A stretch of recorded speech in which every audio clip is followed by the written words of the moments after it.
Sunday morning rain is falling. Dress and cover share some skin.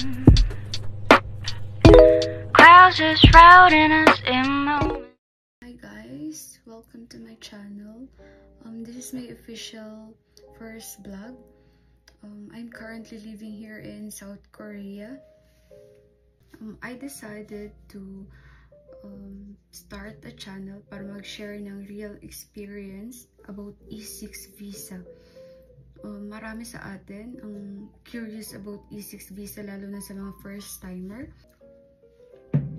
What is E6 visa? E6 visa is tinatawag na culture and sports.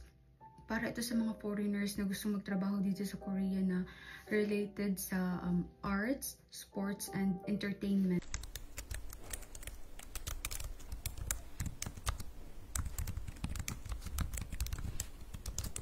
Ngayon ay mag-focus tayo sa E6-2 visa. This visa ay madalas nating naririnig. This visa are for entertainers na may contract sa isang Korean employer. Tips kung kukuha ng E6-2, siguraduhin na legit yung employer mo. In my case, nag-apply ako sa legit na agency sa Pilipinas. Paano nga ba ako nakakuha ng E6-2 visa? First, may nakita akong nag-post sa Facebook, may message ko, and then nag-audition ako. Tapos, lumuwas ako Manila sa agency. Then, ginawan akong video ng pag-shoot. Nung pumasa ako sa audition, ginawan ako ng music video. Tapos, yun, ipo-forward nila yun sa Korea. Tapos, may mga Korean employer na pipili. Yun yung magbibigay sa'yo ng job offer.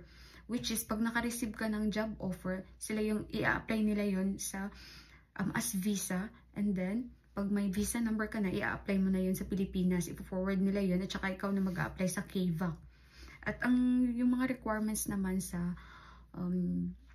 KVAC is visa application for E6-2 visa, health certificate, medical certificate na, which is nakapokus lang naman sa x-ray guys, tsaka yung fee, I think 1,200 or mga ganun, yung fee, nakalimutan ko na.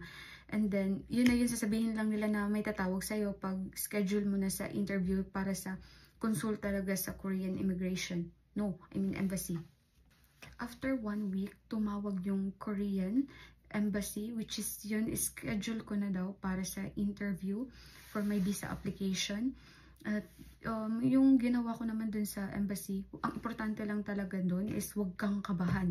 Kailangan mo lang, hindi naman masyadong kailangan mo talaga na professional singer ka. As in, huwag ka lang kabahan. As in, confident is the key. Yun lang talaga. Sa case ko naman, ang lamang ko lang, hindi talaga ako kinabahan. Praise God. Hindi ako kinabahan, kalmado. Kaya wala masyadong tanong. Anong pangalan mo? Ito ba si ano? Yan ba yung nanay mo? Anong purpose mo doon? Tapos, sige nga, kanta nga. Parang isang sentence lang yata yun. Ayun na yun. Tapos na. Okay. Next. Tapos, yun, approve na.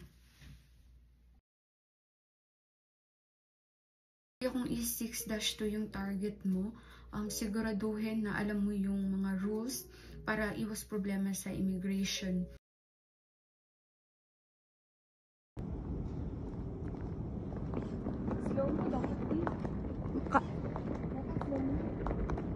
Tangik, mas maganda pag ganito kasi pwede mo pa i-edit. Pag slow mo pa. Makatulong ang video na to, lalo na sa mga may planong magtrabaho dito sa Korea. Yun lang guys. Annyeong! Kalapag lang po natin sa Incheon International Airport. Ang oras ngayon ay 10 minuto, makalipas ang 12:00 ng hapon. Para sa inyong kaligtasan, manatiling nakaupo ang aeroplano, hindi pagkarap na kahinto at kayo nabigyan ng pahintulot na bumaba. Mag-ingat po sa pagkuha na ng mga bagay na maaaring mahulog mula sa overhead compartment.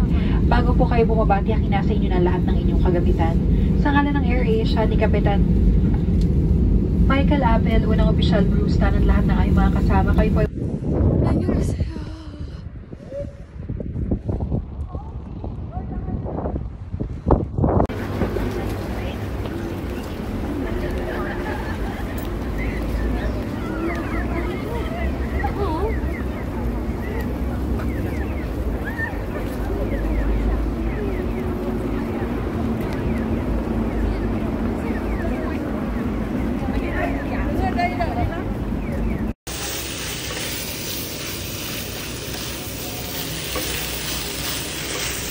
Bigyan na lang tayo.